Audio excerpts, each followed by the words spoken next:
Bentornati amici sul mio canale o se siete nuovi, benvenuti, io sono Elisa e come ogni lunedì anche oggi sono qui con voi per raccontarvi una storia di true crime. Vi ricordo inoltre che il fine dei miei video e del mio canale è sempre quello di denunciare, diffondere consapevolezza, ma soprattutto quello di ricordare le vittime di queste storie.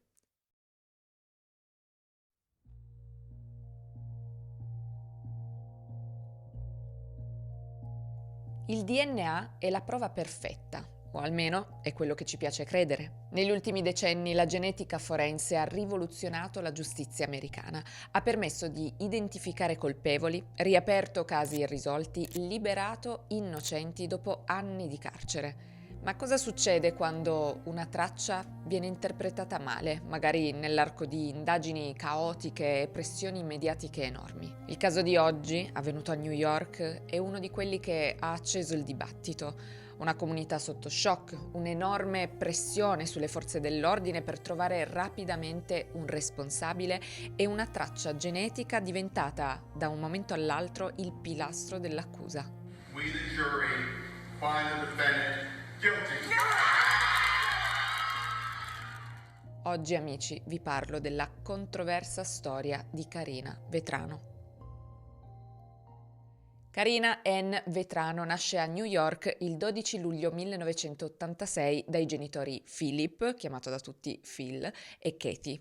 Karina cresce insieme a sua sorella Tana e a suo fratello in una famiglia che è molto unita, di quelle dove ci si protegge a vicenda e si resta sempre vicini. Il padre è un vigile del fuoco in pensione di New York, pensate lui è stato tra i primi soccorritori arrivati a Ground Zero durante l'attentato dell'11 settembre, mentre la madre invece è una donna molto forte, molto determinata, sopravvissuta ad un bruttissimo tumore e senza neanche farlo apposta lei ha passato ai suoi figli tutta quella forza e quella determinazione. Karina è profondamente legata alla sua famiglia, si definisce una sognatrice, un amante dell'adrenalina e chi la conosce la descrive come una persona vivace, una persona molto socievole, entusiasta e piena di amici che adora gli arcobaleni e le farfalle, questo dicono di lei i suoi amici. E qui vorrei aprire una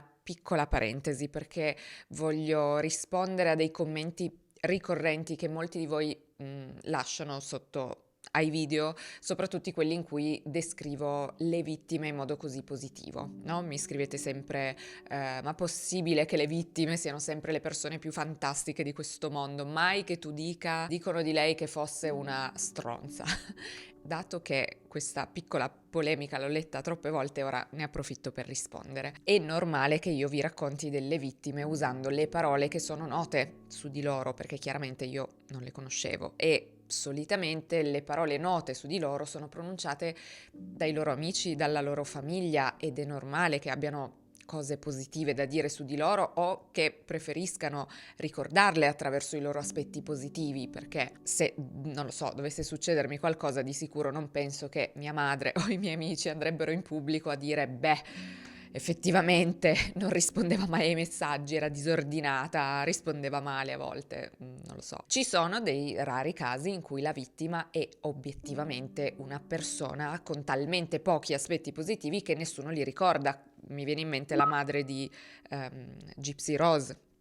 In quel caso ve l'ho effettivamente descritta come una stronza perché chiunque la conoscesse, compresa la sua stessa famiglia, la ricordava effettivamente così. Quindi spero di aver risposto a questo mistero e adesso andiamo avanti. Karina quindi non aveva dei lati negativi così tremendi da essere la cosa per cui i suoi familiari desiderano ricordarla. Chiunque parli di lei appunto la descrive come una ragazza dal cuore gentile, ma anche molto intelligente, molto ambiziosa e creativa. Frequenta la Malloy High School, la stessa scuola dove suo padre si era diplomato a sua volta nel 74, ed è una ragazza piena di interessi, ama il fitness e va a correre tutti i giorni, ma ha anche un animo molto creativo. Nel 2013 infatti partecipa ad un cortometraggio che lei stessa scrive e produce, che si intitola The Paradox, incentrato sul dualismo tra il bene e il male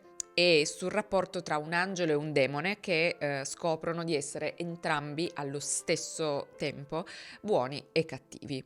Un tema che in qualche modo sembra già parlare delle contraddizioni dell'animo umano che lei ama esplorare, perché Carina è infatti molto introspettiva. Lei, oltre a tutto questo, scrive anche poesie, è appassionata di scrittura e gestisce un blog in cui parla di amore, di sesso, di religione e di morte. In un passaggio del suo blog, un giorno, tra l'altro, scrive una cosa che, considerando quello che vi racconterò, sembra veramente un inquietante presagio. Scrive questo: avete mai trovato conforto nel pensiero della morte? A volte, quando mi sento davvero triste, sola e incompresa, mi chiedo se proprio adesso, a quest'età e in questo momento della mia vita, se per uno strano incidente dovessi morire, cosa succederebbe? Penso a tutte le persone diverse, provenienti da fasi diverse della mia vita, che parteciperebbero al mio funerale. Nel 2016 poi consegue un master in logopedia e, per mantenersi durante gli studi, lavora come terapista del linguaggio con bambini autistici e neurodivergenti, un impiego che la appassiona profondamente. E in più Carina sui suoi social ha un seguito piuttosto ampio. Lei spesso posta foto sue, dei suoi viaggi in giro per il mondo.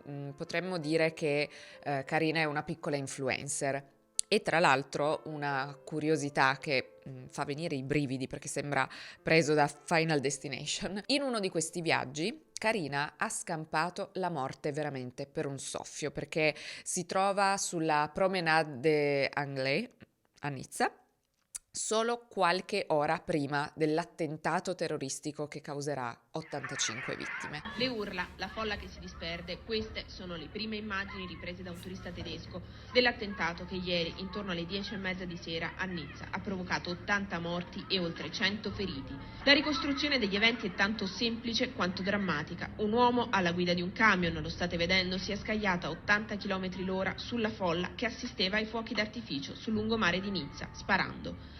Come dirà suo padre, infatti, all'alba dei 30 anni Carina ha già vissuto più esperienze di quante molte persone ne vivano in 10 anni, perché lei è così, è una ragazza che sembra avere dentro il doppio dell'energia, della curiosità e della voglia di vivere il mondo. Ma purtroppo il 2 agosto del 2016 tutto questo all'improvviso cambierà.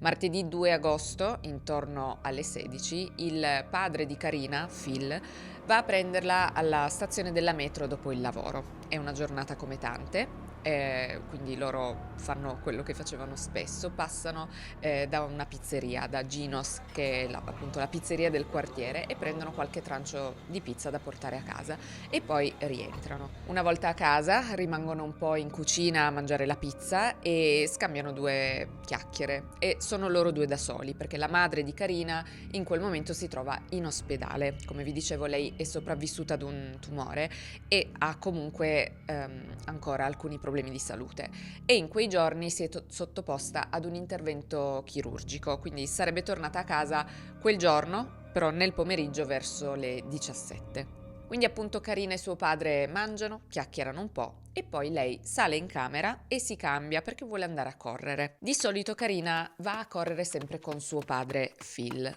ma l'uomo ha appena avuto un infortunio alla schiena e quel giorno gli fa particolarmente male, quindi decide di non accompagnarla, ma chiede anche a lei di non andare perché non si sente a suo agio al pensiero che lei vada al parco da sola. Dovete sapere che Carina vive in una zona chiamata New Howard, un'area residenziale piuttosto benestante, che si trova proprio al confine con un grande parco, lo Spring Creek Park, che si estende praticamente tra il Queens e Brooklyn. Spring Creek Park è un parco pubblico composto in gran parte da delle paludi, dei piccoli rigagnoli, con dei sentieri che si fanno strada tra questa vegetazione molto alta, molto fitta. I residenti la chiamano The Weeds, le erbacce, perché appunto l'erba e i cespugli possono superare anche i 3 metri d'altezza. Ecco, Karina e suo padre di solito vanno sempre a correre lì e non è che sia un luogo pericoloso di per sé, ma negli ultimi tempi nei pressi di quel parco sono state segnalate diverse persone senza fissa dimora, diversi individui considerati sospetti, quindi il padre di Karina è particolarmente apprensivo, ha una brutta sensazione e glielo dice chiaramente, le dice stai attenta, cioè lui non vorrebbe proprio che andasse, ma lei vuole andare per forza, quindi lui le dice di stare attenta.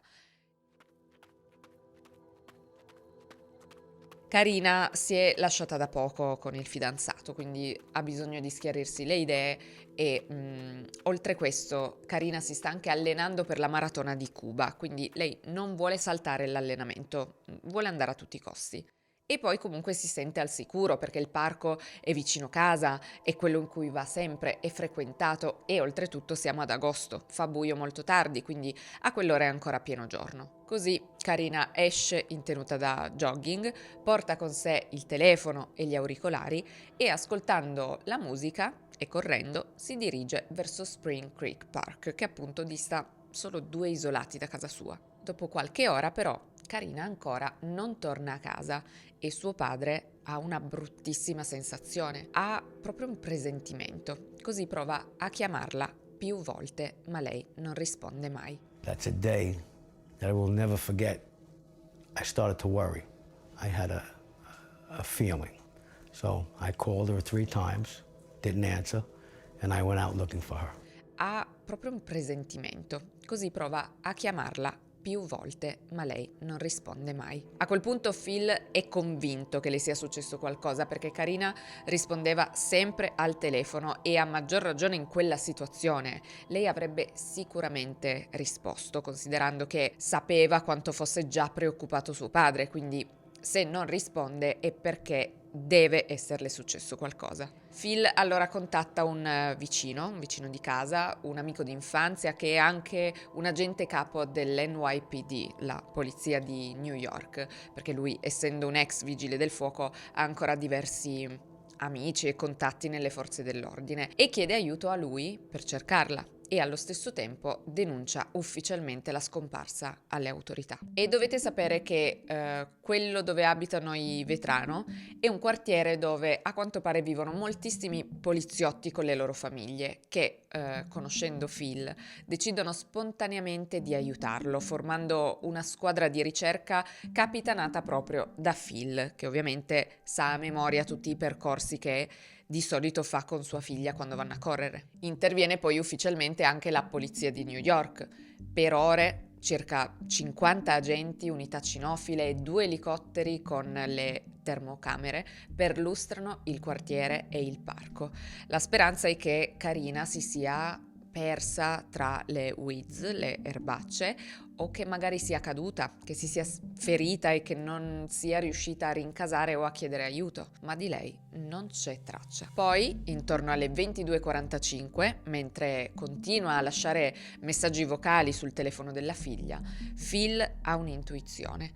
Si addentra nell'erba alta, segue un piccolo varco tra le sterpaglie, continuando a chiamare sua figlia al telefono, quando ad un certo punto nota per terra qualcosa che si illumina. È proprio il cellulare di Karina per terra che si accende proprio per via delle sue chiamate.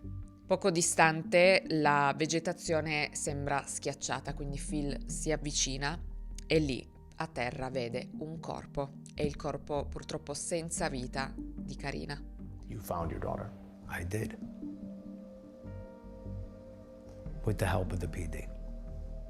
As a parent, I have a hard time even getting my arms around that. I think as a parent, you would rather you find your child than someone else. It's the last act of protection you can give your child.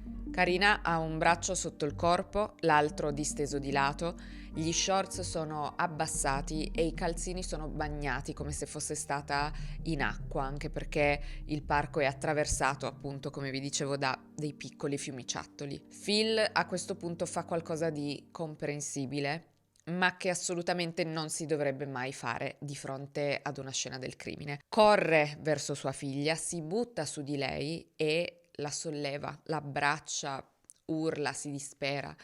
E ripeto, è comprensibile, io non riesco veramente a immaginare cosa si possa provare nel vedere una persona che ami in quello stato davanti a te, ma allo stesso tempo facendo così Phil inquina inesorabilmente la scena del crimine e rischia di distruggere tutte quelle prove che potrebbero servire alle autorità per trovare chi ha tolto la vita a sua figlia. Gli agenti infatti glielo dicono, lo allontanano subito per cercare di preservare un minimo la scena del crimine. L'autopsia rivela una violenza brutale. Karina è stata picchiata ferocemente e la causa della morte è strangolamento. Le sue mani sono serrate a pugno e in una Karina stringe ancora dei ciuffi di vegetazione e ha graffi e lividi su tutto il corpo, addirittura le mancano alcuni denti, mentre altri sono rotti, quindi lei ha lottato con chiunque l'abbia aggredita e ha lottato forte. Ci sono abrasioni estese, lividi sul collo, sul volto, compatibili proprio con dei pugni e appunto segni che indicano un disperato tentativo di difesa. E purtroppo, oltre a tutto questo, Karina è stata anche aggredita sessualmente prima di essere uccisa.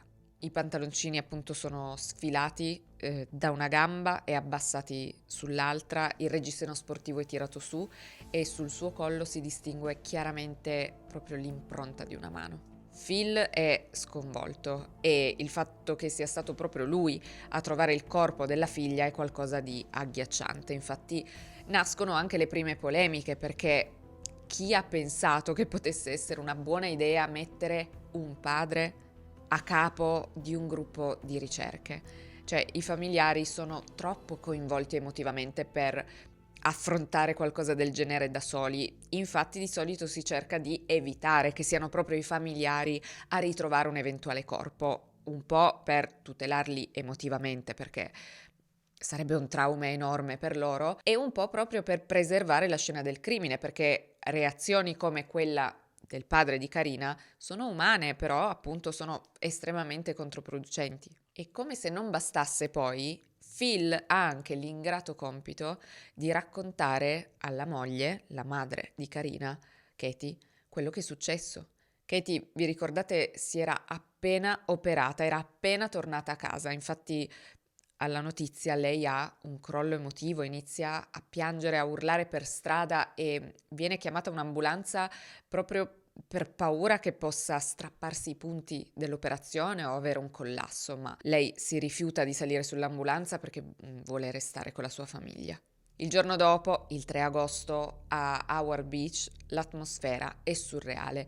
L'area intorno al parco è presidiata da pattuglie, da tecnici della scientifica, le strade sono tutte transennate e tutte quelle erbacce diventano improvvisamente un luogo da cui tutti si tengono a distanza e, come è comprensibile, nel quartiere dilaga il panico. I residenti sono sconvolti, indignati per la brutalità di quello che è successo a una ragazza che tutti conoscevano, che vedevano correre ogni giorno. Tutti iniziano anche a guardarsi con sospetto, in particolare guardano con sospetto una famiglia che vive lì, perché tra i residenti storici di quella zona c'è anche la famiglia Gotti, che è nota per i suoi legami con la mafia italo-americana ed è storicamente legata alla famiglia criminale Gambino di New York, una delle cosiddette 5 famiglie che per decenni hanno dominato il crimine organizzato nella città. Ma loro non c'entrano nulla col delitto di Karina, anzi il nipote di John Gotti conosceva Karina e interviene anche pubblicamente parlando di lei come appunto una ragazza bellissima, una ragazza dal cuore gentile. This is the only thing I have to do, so if I didn't have something to fight for, I got no reason to get up in the morning. I dare anyone that opposes this to have their child have fought and been murdered brutally and tell me that there is any logical reason not to pursue this demon. Pochi giorni dopo l'omicidio di Karina succede qualcosa di inquietante che sembra in qualche modo collegato alla vicenda. Only days later, another New York City woman found murdered while out jogging. Maurice, this victim lived and worked in New York City, but she was found murdered about 200 miles north in central Il Massachusetts. 7 agosto 2016 a Princeton, in Massachusetts, quindi a circa 2 ore di macchina, perde la vita un'altra ragazza in modo inquietantemente simile. Vanessa Teresa Marcotte, di 27 anni, viene uccisa brutalmente e anche lei viene aggredita mentre sta facendo jogging vicino a casa di sua madre, e anche il suo corpo viene trovato in un'area boschiva non distante da lì. Le somiglianze tra questo e il caso di Karina ovviamente colpiscono subito tutti, perché le ragazze avevano più o meno la stessa età, entrambi stavano facendo jogging nel parco vicino casa, il corpo di entrambe è stato trovato in mezzo alla vegetazione vicino al parco. Gli investigatori però decidono che i due delitti non sono collegati, perché i luoghi sono comunque distanti ore di macchina e sono a tutti gli effetti due stati separati, anche se io personalmente non capisco questo cosa voglia dire. Cioè, negli Stati Uniti è vero che ogni stato è un po' a sé, ha leggi proprie e appunto per certi versi sembra tutto un po' un mondo a sé, ma guidare da uno stato all'altro è una cosa normalissima, cioè non è che ci sia una frontiera. Noi abbiamo guidato, quando siamo stati lì, da New York alla Pennsylvania tranquillamente, quindi vabbè. Comunque per qualche motivo le autorità decidono questo e qualche tempo dopo effettivamente un uomo viene arrestato per l'uccisione di questa ragazza, un uomo di nome Angelo Colon Ortiz, un autista FedEx che si dichiara effettivamente colpevole di omicidio di secondo grado e rapina non armata. To so much as alleges murder in the second degree, how do you plead guilty or not guilty?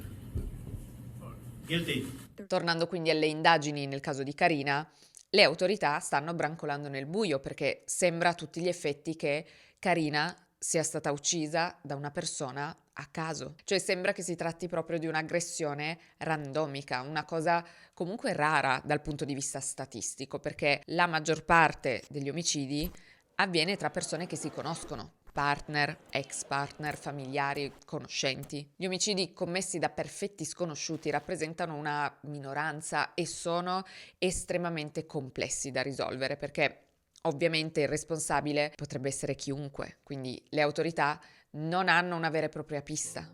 I thank Howard Beach beyond words, every single one of you. And now, look into my eyes, everybody, because I'm going to address the coward. Whoever you are, I'm here to remind you, in case you don't already know, that now it's the whole entire world against you. The whole entire world knows what a pathetic, puny, weak piece of filth that you are. Soon we're gonna have a face to the dickless piece of garbage that you are. And above and beyond all, you know that my daughter was a force to be reckoned with. And I guarantee you, you motherfucker, that you will be reckoning with that force, not only for the rest of your pathetic life, but for the rest of eternity as you fucking burn in hell. La scientifica comunque rileva le tracce di DNA dallo schermo del telefono di Karina, da sotto le sue unghie e dalla sua schiena, e la prima cosa che fanno è confrontarlo con i DNA già schedati nel database della polizia, ma purtroppo non emerge alcun riscontro. These are the last haunting images of Karina Vetrano. Begin with that heartbroken family's fight for justice. Police are getting closer to 30-year-old Karina Vetrano. Karina Vetrano's killer to finding her killer. Il caso diventa rapidamente di interesse nazionale. Intervengono diversi personaggi pubblici e il sindaco di New York del tempo, Bill de Blasio, invita chiunque abbia informazioni a farsi avanti e annuncia una ricompensa di $10.000 per chi dovesse fornire informazioni utili all'arresto di qualcuno. Il 6 agosto si celebra il funerale di Karina alla St. Helens Roman Catholic Church ed è un grande funerale. Pensate, le strade vengono chiuse e centinaia di persone si radunano con i vigili del fuoco che accolgono ufficialmente il feretro all'ingresso in omaggio al padre, che vi ricordate è un ex vigile del fuoco. E secondo quanto riportato in un podcast, non siamo riusciti a verificare questa informazione, quindi prendetela con le pinze, ma pare che i detective che hanno partecipato al funerale abbiano chiesto a Phil, al padre di Karina, un campione di DNA. Cosa comunque normale anche solo per escludere il suo DNA, che sicuramente era presente sul corpo della figlia, ma pare gliel'abbiano chiesto proprio durante il funerale, cosa che è stata ovviamente giudicata poco delicata per ovvi motivi. A Phil però non importano i convenevoli, lui vuole solo che il caso di sua figlia venga risolto il prima possibile, quindi lui lo fornisce immediatamente senza problemi. I detective infatti stanno talmente brancolando nel buio che seguono anche la pista familiare, anche perché comunque è stato il padre a trovare il corpo e c'è chi inizia a pensare che magari lui sappia qualcosa in più. C'è chi sospetta di lui perché si è gettato sul corpo in quel modo quando l'ha trovata, inquinando la scena del crimine. I detective comunque perquisiscono casa della famiglia di Karina, sequestrano tutti i dispositivi elettronici, i computer, ma non emerge assolutamente nulla che possa collegarli al delitto. Un'altra pista che seguono riguarda un collega di Karina, perché lei, oltre a fare la logopedista, come secondo lavoro, faceva la PR in una discoteca. Ecco, i detective si concentrano su questo collega di nome Paul, che avrebbe fatto delle avance insistenti a Karina e non avrebbe accettato il suo rifiuto, iniziando addirittura a perseguitarla, secondo quanto riferiscono alcuni amici. I detective quindi lo interrogano e lui ammette di non aver preso bene il rifiuto, ma nega di averle fatto del male e presenta anche un alibi. A quell'ora lui era al lavoro e questo alibi viene anche verificato, quindi Paul viene completamente escluso dalle indagini. I detective quindi tornano al punto di partenza. Poi arriva una segnalazione alla polizia. Un testimone dice di aver visto, più o meno all'ora dell'aggressione, un uomo nei pressi di quel parco che usciva dalla vegetazione, dalle famose erbacce, e correva poi lungo un sentiero con quello che, secondo questo testimone, era un atteggiamento sospetto. La polizia disegna un identikit di quest'uomo e il 31 agosto lo divulga. A quel punto arriva un'altra segnalazione. Il capo della sicurezza di un complesso di appartamenti di Brooklyn, un ex agente della polizia di New York, dice che quell'identikit gli ricorda un ragazzo che vive lì, negli appartamenti in cui lavora, un certo Kevin. I detective quindi si recano a casa di questo Kevin e bussano alla sua porta, ma nessuno apre.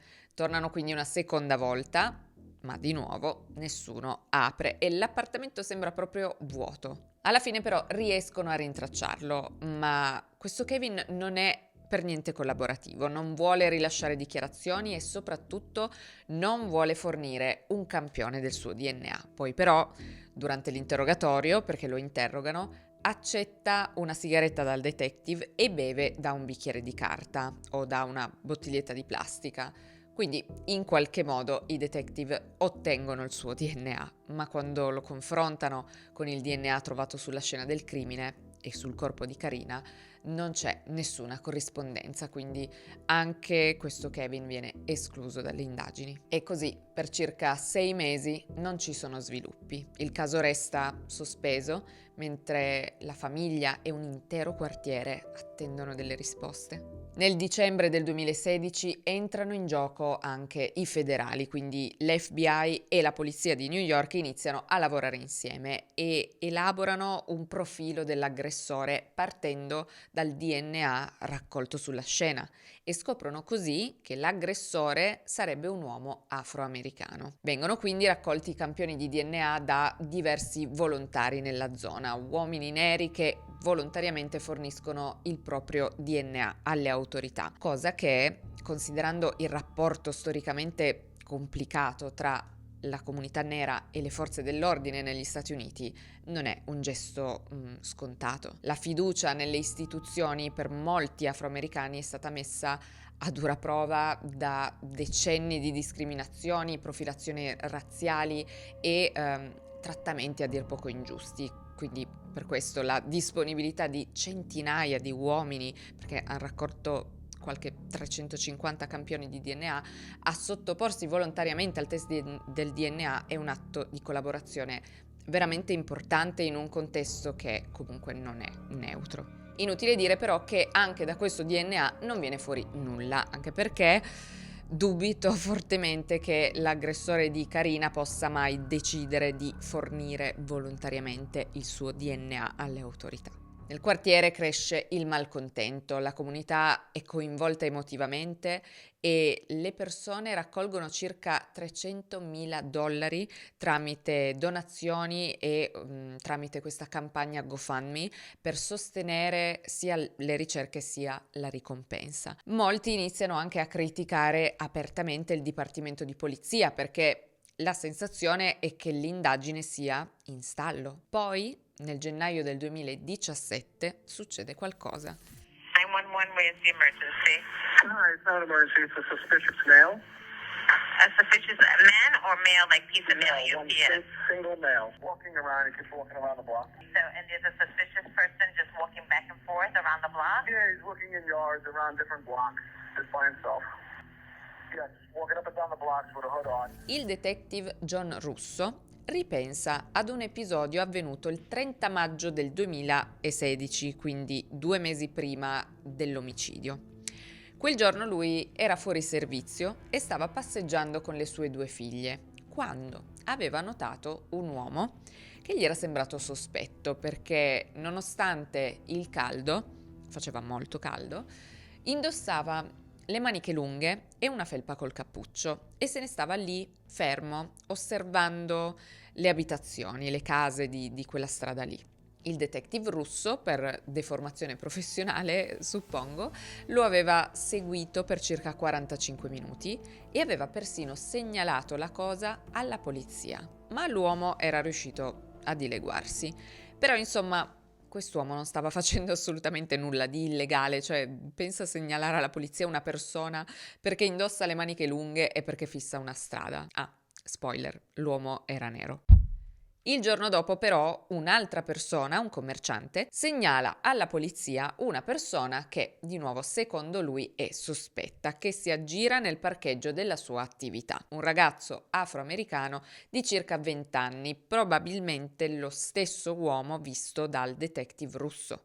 Gli agenti quindi lo fermano e lo identificano, ma lo lasciano subito andare perché di fatto, appunto, anche questa volta non ha commesso alcun reato. Questa persona esiste e basta e per qualche motivo tutti lo segnalano alla polizia. Il suo nome comunque è Chanel Lewis, ha 20 anni ed è di Brooklyn. Chanel spiega che lui ha l'abitudine di camminare nel suo quartiere fino a quella zona perché lì c'è una pizzeria che piace molto a sua mamma e quindi lui spesso va lì per comprare la pizza per poi portargliela a casa. Quando poi nel gennaio del 2017 il detective Russo riprende in mano quell'episodio, qualcuno ovviamente storce il naso perché sembra quasi un tentativo di pescare a caso tra vecchie segnalazioni pur di trovare una pista.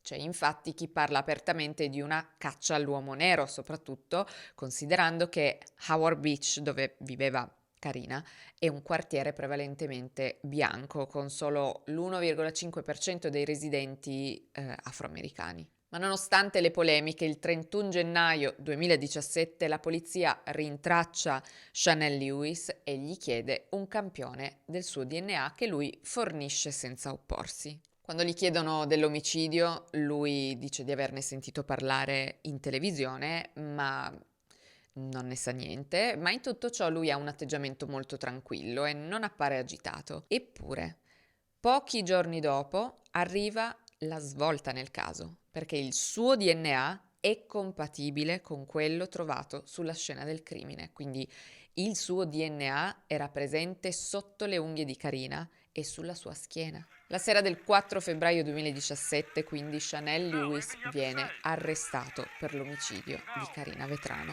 Why were you hiding out for 6 months? Now.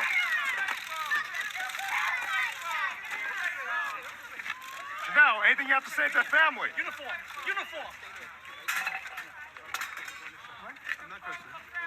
Ma parliamo un po' di lui. Chi è Chanel Lewis? Chanel è cresciuto a East New York ed è figlio di immigrati giamaicani.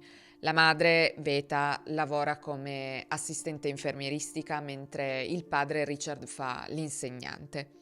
Durante l'adolescenza Chanel frequenta una scuola per studenti con difficoltà di apprendimento perché è considerato intellettualmente disabile, una condizione che emerge anche dal suo modo di esprimersi. Chanel mostra infatti evidenti difficoltà di elaborazione del parlato. Now that I've advised you of your rights, are you willing to answer questions? Okay. Yes? Okay. All right. All right. Chanel, why don't we start with, I think it was a Tuesday evening on August 2nd, 2016. Do you remember that date and that evening? Mm-hmm. All right. And where were you at that time? I was in Gateway and Spring Creek Mall. Okay, by Gateway and Spring Creek Mall? Spring Creek Park. Park? Yeah. All right. Were you inside the park? Yeah. Okay. Al momento dei fatti suo padre soffre di demenza ed è ricoverato in una casa di cura, quindi Chanel vive da solo con sua madre e i suoi genitori lo descrivono come un ragazzo molto gentile, molto rispettoso e sua madre lo definisce amichevole e incapace di fare del male a qualcuno. Analizzando i registri scolastici però emerge un episodio risalente al 2011. Praticamente durante un litigio con una studentessa, la scuola aveva chiamato addirittura la polizia perché Chanel Lewis aveva detto di odiare le donne e di volerle ferire con un coltello. E l'insegnante ha riferito alle autorità che Chanel avrebbe pronunciato anche frasi ancora più violente di quella. Dopo quell'episodio Chanel Lewis cambia istituto e nel 2015 si diploma alla Martin DePore High School, anche questa una scuola frequentata da studenti con difficoltà emotive e comportamentali. Dalle indagini emerge anche un'altra cosa. Chanel in passato era stato segnalato alle autorità per aver urinato in pubblico ed era successo proprio nel parco dove Carina era stata uccisa. La mattina successiva all'arresto la polizia perquisisce l'abitazione di Lewis a Brooklyn e analizzano anche tutti i suoi dispositivi. Nel suo telefono trovano 137 ricerche online, tra cui informazioni sulla penitenza, cioè proprio sul sacramento cattolico della penitenza, ricerche su cosa succede dopo un crimine, ricerche sui Miranda Rights, che sono i diritti che vengono letti alle persone prima che vengano arrestati negli Stati Uniti. Sapete, hai il diritto di rimanere in silenzio, qualsiasi cosa dirai potrà essere usata contro di te in tribunale, eccetera, eccetera. Trovano delle ricerche anche sulle udienze di convalida dell'arresto e sulle conseguenze di una condanna per reato grave. E infine vengono trovate anche diverse ricerche sul caso specifico di Carina Vetrano.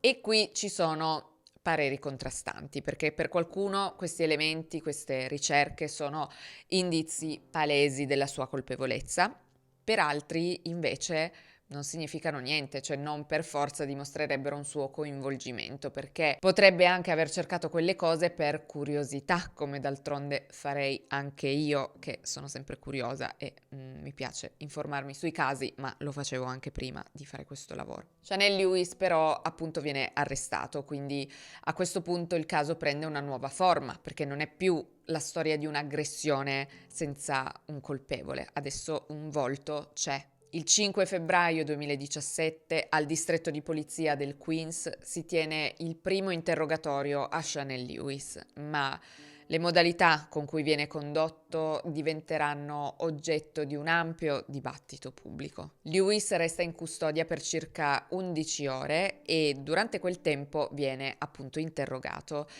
e durante l'interrogatorio lui rilascia una confessione. Ma è il modo in cui si arriva a quella confessione che divide l'opinione pubblica. C'è un video di uno stralcio di interrogatorio e nel video si vede Chanel visibilmente a disagio, che a tratti non sembra comprendere bene le domande, che fatica ad elaborarle.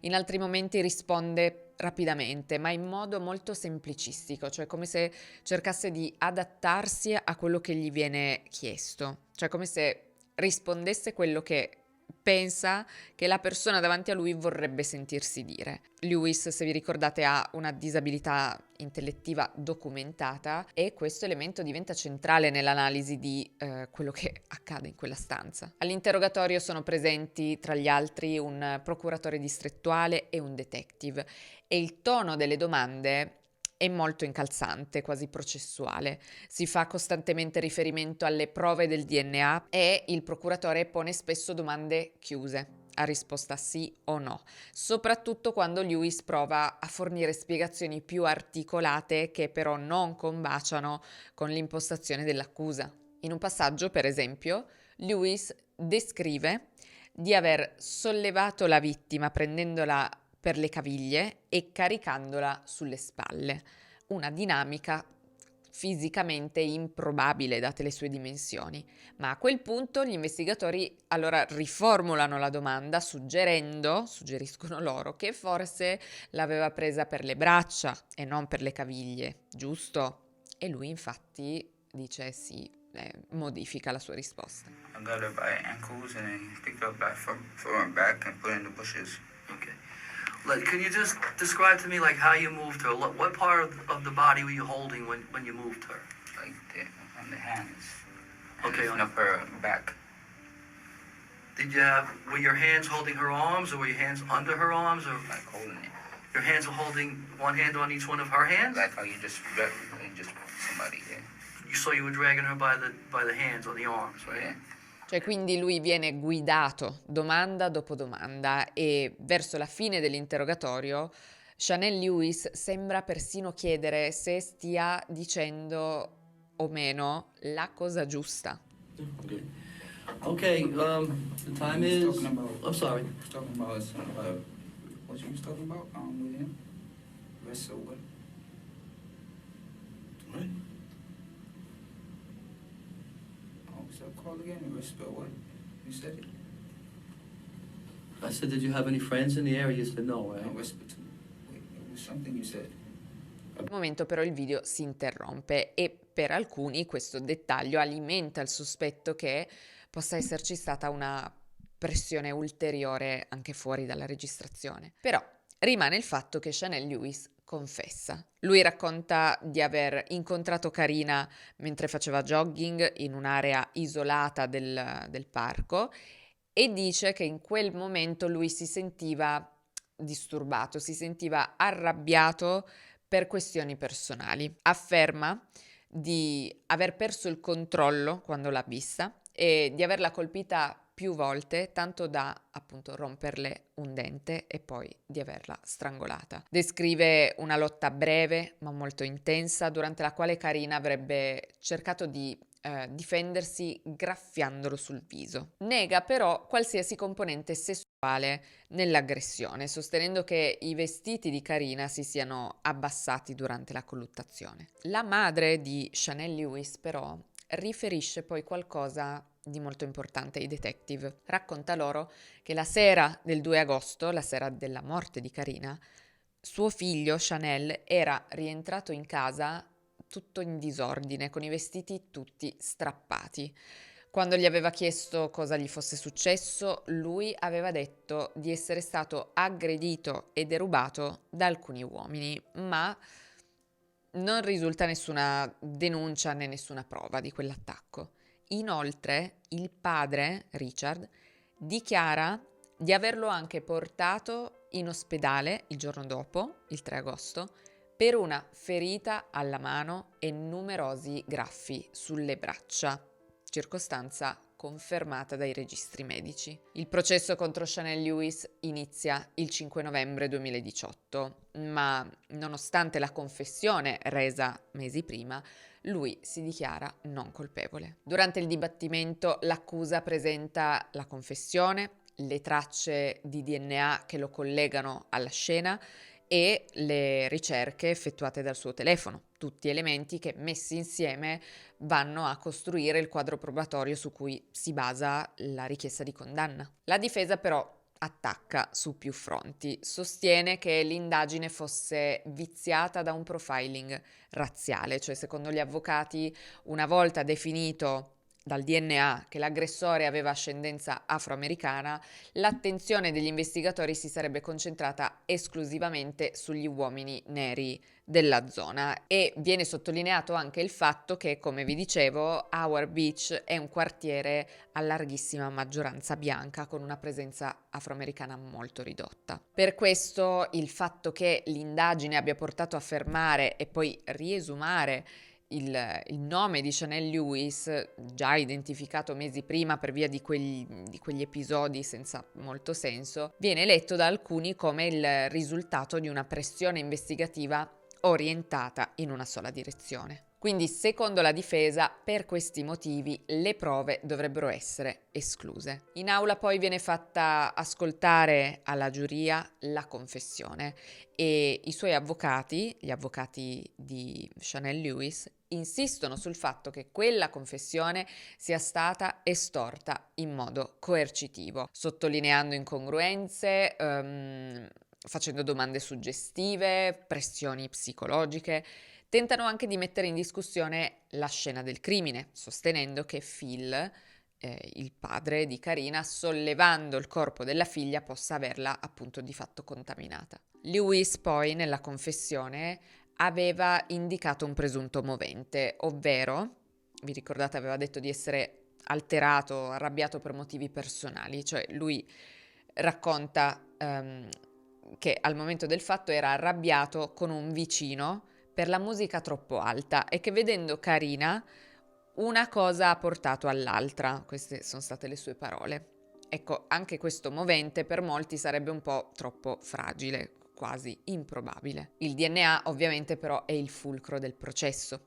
Per l'accusa è la prova regina, perché le tracce collegano Lewis alla scena in modo diretto, ma per la difesa invece il DNA sarebbe stato raccolto e analizzato con metodologie discutibili, esposte anche al rischio di contaminazione. Si tratta tra l'altro principalmente di tracce da contatto, quindi cellule epiteliali, tipo quelle della pelle, cioè non si tratta di sangue, liquido seminale o un DNA di questo tipo. E sotto le unghie di Karina inoltre viene rilevato in realtà un mix di DNA, non solamente quello di Chanel Lewis. La difesa sottolinea anche un altro punto, ovvero che il DNA potrebbe sì dimostrare un contatto tra Lewis e Karina, ma non necessariamente che quel contatto sia avvenuto il giorno dell'omicidio o che lui sia l'assassino. C'è poi la questione delle ferite. Lewis, vi ricordate, era stato all'ospedale, al pronto soccorso, per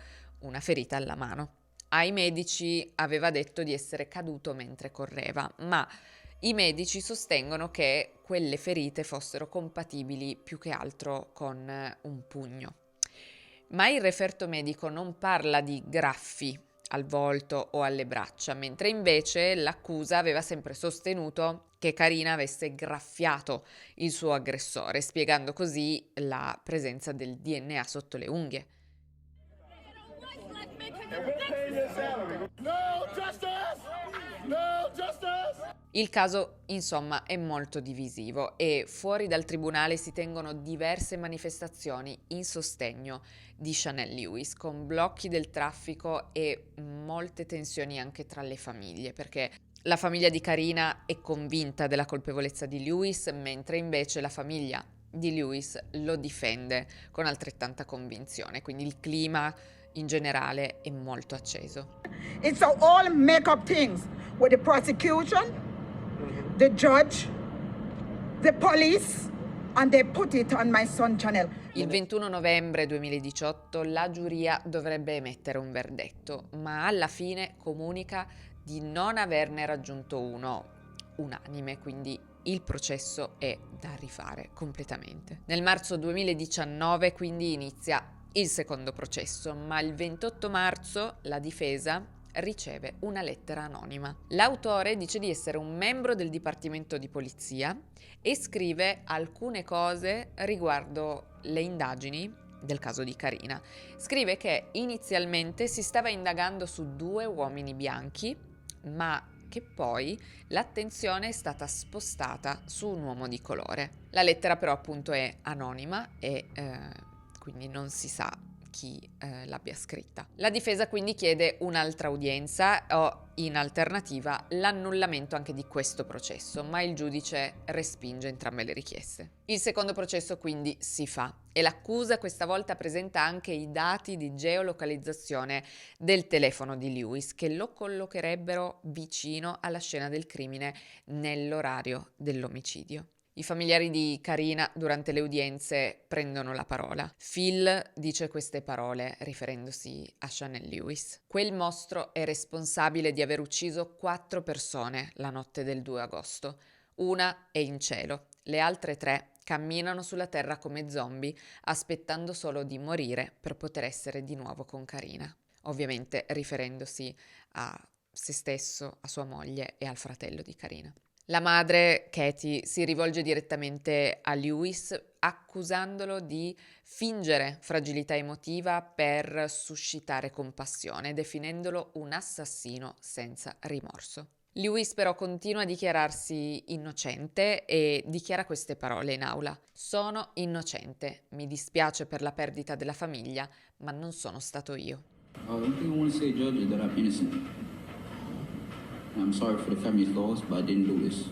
Il 1 aprile del 2019 la giuria si ritira per deliberare e in meno di 5 ore emette il verdetto colpevole di tutti i capi di imputazione. We the jury find the defendant guilty. In aula scattano applausi, lacrime, abbracci e i genitori di Karina dicono che per loro giustizia è stata fatta. Il 23 aprile del 2019 arriva la sentenza: ergastolo senza possibilità di libertà condizionale. Le polemiche però non si fermano, anche perché uno dei giurati riferisce che all'interno della Camera di Consiglio ci sarebbero state pressioni per arrivare rapidamente ad una condanna e per questo si tiene un'udienza post processo, una cosa che raramente accade, e durante questa udienza alcuni dei giurati testimoniano, ma alla fine il giudice respinge la richiesta della difesa di fare un nuovo processo, quindi la condanna rimane quella. Dopo la condanna, la madre di Chanel Lewis, Veta, parla davanti al tribunale, dice di essere convinta dell'innocenza del figlio e accusa la polizia di aver piazzato il DNA sulla vittima. La difesa annuncia immediatamente l'intenzione di presentare appello, sostenendo che il processo sia stato segnato da errori sostanziali, sia nella fase investigativa che durante appunto il dibattimento. Parallelamente anche i sostenitori di Chanel Lewis si mobilitano e lanciano una petizione online con una richiesta precisa: che il procuratore distrettuale del Queens, Melinda Katz, affidi il caso alla Conviction Integrity Unit, che sarebbe l'ufficio interno incaricato di riesaminare le condanne potenzialmente ingiuste, soprattutto quando emergono dubbi su errori procedurali, nuove prove o possibili violazioni dei diritti dell'imputato. E questa petizione raggiunge circa 40.000 firme nel 2021. Tuttavia non risulta che l'ufficio del procuratore abbia avviato un riesame formale, quindi di nuovo la condanna resta quella. Ancora oggi però sono davvero tante le persone che nutrono dei dubbi su questa sentenza e sul coinvolgimento di Chanel Lewis. C'è chi è convinto che sia stato incastrato, che fosse in qualche modo il candidato perfetto, un ragazzo con una disabilità intellettiva documentata, quindi facilmente influenzabile, che frequenta davvero quella zona e che poteva quindi risultare compatibile con la scena. Qualcuno sostiene che le pressioni fossero enormi, le pressioni mediatiche, politiche, sociali, e che servisse un colpevole per forza e in fretta, un volto da dare a tutta quella rabbia collettiva. Questo tipo di dibattito mi ricorda per certi versi le polemiche nate in Italia attorno all'arresto di Massimo Bossetti. Anche lì il DNA è stata la prova centrale, considerata da molti schiacciante, ma contestata da molti altri che parlano di errori procedurali, contaminazioni, forzature interpretative. E in entrambi i casi comunque sono questioni che toccano un nervo scoperto, secondo me, perché ti portano a pensare quanto possiamo fidarci del sistema, quanto è solido il DNA come prova e quanto pesa la pressione pubblica quando, come in questo caso, un crimine scuote un'intera comunità. Sono domande che nel caso Vetrano continuano a restare aperte per una parte dell'opinione pubblica anche dopo quella che è una condanna definitiva. Fatemi sapere, amici, voi che cosa ne pensate, fatemi sapere se conoscevate già questo caso, lasciatemi come sempre un commento, ma non dimenticate di essere gentili con me e con gli altri. Detto questo, amici, io vi ringrazio per aver passato anche oggi tutto questo tempo con me e ci rivediamo al prossimo video. Ciao!